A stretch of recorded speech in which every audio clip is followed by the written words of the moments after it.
Rajat Patidar captain ಆಗಿದ್ದಾರಂತಲ್ಲ, ಅದು ಇವತ್ತು ಪೂರ್ಣ ಪ್ರಮಾಣದ ಶ್ರಮ, ಮನಸ್ಸು ಕೇಂದ್ರೀಕರಣ ಮಾಡಬೇಕು. ಭಾಳ ಮಹತ್ವದ ರೀ. ಸ್ಥಿತಪ್ರಜ್ಞತ್ವ ಅಂತೇಳಿ ಏನು ಭಗವದ್ಗೀತೆಯಲ್ಲಿ ಬರ್ತದ ಅದು ಆಗ್ಬೇಕು. ಗೆದ್ದಾಗ ಖುಷಿ ಪಡಲಾರ್ದ, ಸೋತಾಗ ದುಃಖ ಪಡಲಾರ್ದ ಮನೋಸ್ಥಿತಿ, ಒಂದೇ ಗುರಿ, ಗೆಲ್ಲುವುದು ಹೇಗಪ್ಪ, ಸೋತ್ರೂ ಅದು ಹೆಂಗೆ ಸಹಿಸೋದಪ್ಪ, ಅದನ್ನು ಯಾರು ಅಳವಡಿಸ್ಕೊಳ್ತಾರ ಅವ್ರಿಗೆ ಕ್ರಿಕೆಟ್ ಒಲಿತದ. ಮತ್ತು ಹಾರ್ಡ್ ವರ್ಕ್ ಬೇಕ್ರಿ. ದೈವ ಅಂತಲ್ಲ, ನಾವು ದೈವದ ಮೇಲೆ ಹಾಕಿ ಬಿಡ್ತೀವಿ ಅಂದರೆ ದೇವರ ಮಾಡಿದಂಗೆ ದೈವ ಅಲ್ಲ. ಆವತ್ತಿನ ದಿನ ಪೂರ್ಣ ತಮ್ಮನ್ನು ತಾವು ತೊಡಗಿಸ್ಕೊಳ್ಳುವಂಥದ್ದು. ಎಷ್ಟೋ ದೊಡ್ಡ ಬ್ಯಾಟ್ಸ್ಮನ್ ಇದ್ದರು, ಒಂದೇ ಕ್ಷಣದಲ್ಲಿ ಔಟ್ ಆಗಿ ಹೋಗುವಂಥದ್ದು.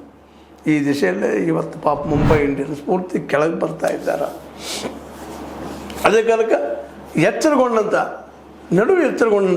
ಚೆನ್ನೈ ಅದು ಹೋಗಿತ್ತು ಕೆಳಗೆ ಇಳಿತಾನೆ ಇತ್ತು. ಅದೇ ರೀತಿ ಕೆಳಗೆ ಇಳಿತಾ ಕಾಂಪಿಟೇಷನ್ ಮಾಡ್ತಾಯಿತ್ತು ಮುಂಬೈ ಇಂಡಿಯನ್ ಜೊತೆಗೆ. 2 ತಂಡಗಳು 5 ಸಲ ಗೆದ್ದಂಥವು. ನಮಗೆ ಯಾರು ಸೋಲಿಸೋಕ್ಕೆ ಸಾಧ್ಯ ಇಲ್ಲ ಅಂತ ತಿಳ್ಕೊಂಡಂಥವ್ರು. ಇವತ್ತು ಎಚ್ಚರಗೊಂಡಂಥ ಚೆನ್ನೈ ಒಂದು ಸ್ವಲ್ಪ ಮೇಲಕ್ಕೆ ಬರ್ತಾ ಇದೆ. ನಿನ್ನೆ ನಡೆದಂಥ ಅದರಲ್ಲೂ ಅವರ ನಿನ್ನೆ ಆಟ ಲಖನೌ ಸೂಪರ್ ಜೈಂಟ್ಸ್ ಪಾಪ ಇದೆಲ್ಲರಿಗೂ ಸೋಲಿಸುವಂಥ ಟೀಮ್ ಏನೋ ಇದು ಅನ್ನೋಂಗಾಗಿ ಹೋಗ್ಬಿಟ್ಟದ. ಅವ್ರನ್ನ ಗೆದ್ದು ಅವರು ಮುನ್ನಡೆ ಇಟ್ಟಿದ್ದಾರೆ. 5ನೇ ನಂಬರ್ಗೆ ಬಂದಿದ್ದಾರೆ.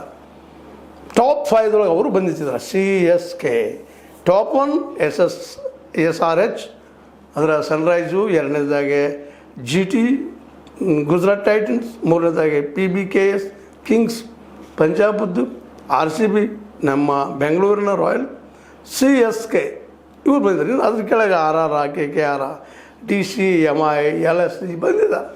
ಈ ರೀತಿಯಾಗಿ ಇವತ್ತು ಯಾವ ಟೀಮ್ಗಳು ತಮ್ಮನ್ನು ತಾವು ತೊಡಗಿಸ್ಕೊಳ್ತಾವೆ, ಯಾವ ತಮ್ಮನ್ನು ತಾವು ಪೂರ ಆಟದಲ್ಲಿ ಇನ್ವಾಲ್ವ್ ಮಾಡ್ತಾರೆ. ಅವರು ನೋಡಿ ಭುವನೇಶ್ವರ್ ಅದ್ಭುತವಾಗಿ ಬೌಲಿಂಗ್ ಮಾಡಿದ್ದಾರೆ. ಪರ್ಪಲ್ ಕ್ಯಾಪ್ ಕಳ್ಕೊಂಡು ನೋಡಿದ್ರೆ ಮತ್ತೆ ಪಡ್ಕೊಂಡಿದ್ದಾರೆ. 21 ವಿಕೆಟ್ ಪಡ್ಕೊಂಡಿದ್ದಾರೆ.